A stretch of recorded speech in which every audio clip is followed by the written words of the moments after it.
nak cari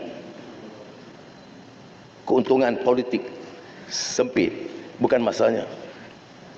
Dakwaan berkenaan Malaysia menyerah seluas 5,227 hektar kepada Indonesia sebagai pampasan bagi 3 buah kampung di kawasan Nunukan adalah tidak benar dan penipuan, kalaupun tidak niat jahat sama sekali. Jadi sebab itu kita harus terikat dengan perjanjian, ya. Dan yang dipertikai saya lihat itu di belah peta di belah bawah itu adalah kawasan dari awal sejak 1915 ditekankan dalam semua rekod kita menjelaskan ia tidak kita sahkan tapi tidak pernah kita tuntut sebagai milik Malaysia. Dalam rundingan seperti ini tentulah ada beberapa hal yang agak sensitif, ya, kerana dalam rundingan dengan Indonesia tidak semua yang sudah selesai.